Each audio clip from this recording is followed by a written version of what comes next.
There is a moment that changes how you move through life. Most people don't notice it when it happens, but once it does, things start to feel different. You stop waiting, you stop explaining, you stop looking around the room to see if someone else agrees before you trust what you already know. That moment is when you stop asking for permission to live your life the way it's meant to be lived. In the last video, we talked about something that quietly drains a lot of high-functioning people. Making decisions without a values filter. You end up choosing things that make sense to everyone else, but don't feel fully aligned with you. But once you begin identifying what actually matters to you, another challenge shows up: acting on it. Because clarity alone doesn't change your life. Action does. And action requires self-trust. Most people think self-trust is something you either have or don't. But that's not how it works.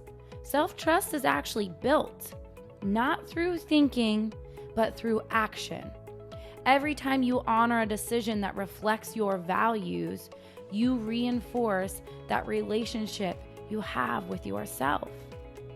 And every time you override what you know internally because you want approval, you weaken that relationship a little bit. This is where many capable people get stuck. They know what feels right, but they hesitate. They look for reassurance, they ask more people, they research a little longer, they wait until the choice feels completely safe.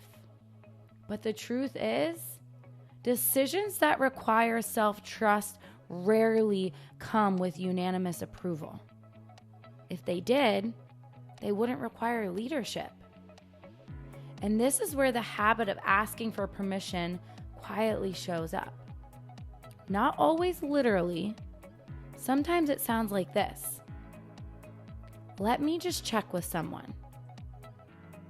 I want to make sure this makes sense. Maybe I should get another opinion.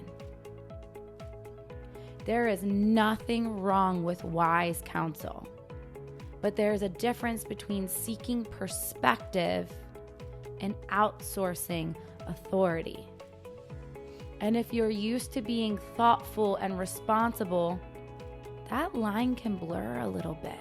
You start believing the next conversation will give you certainty, the next article, the next opinion, the next sign, but eventually you realize something important. Your body usually knows before your brain explains it. There's often a moment when you already sense the direction you want to move. You just hesitate because trusting that sense feels risky. I remember recognizing this pattern in my own life.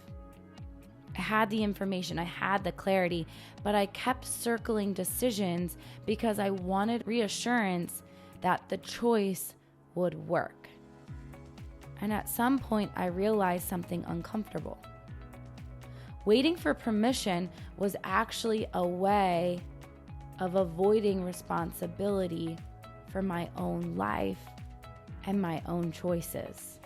Because if someone else validates the decision, the risk feels smaller. But leadership doesn't work that way.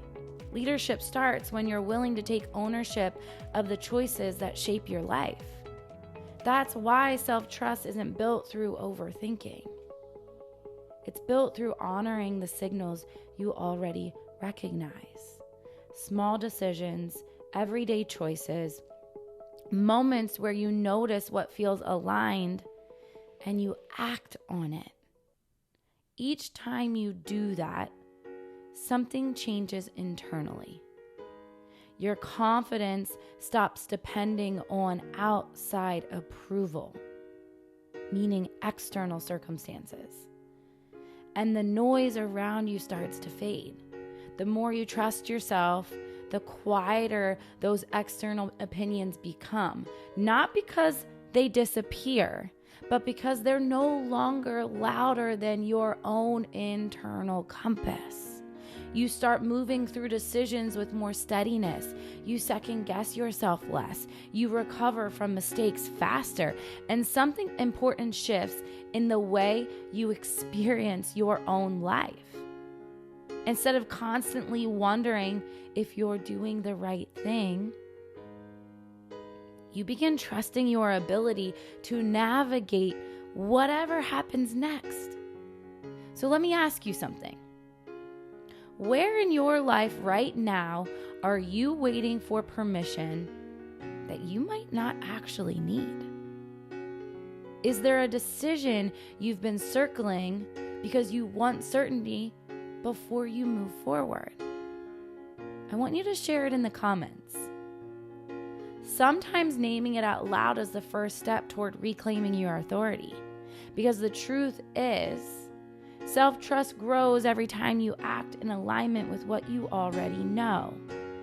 Not perfectly, but honestly. And the more you practice that, the more stable your decisions become. But self-trust is only one part of the conversation. Knowing what matters and trusting yourself to act on it changes how you make decisions. And leadership asks something even deeper from you. It asks how you show up in the everyday moments that shape who you are becoming. Not just in your career, but in your life. And in the next video, we're going to talk about embodied leadership. Not titles, not visibility, but the quiet way you lead yourself through your daily choices.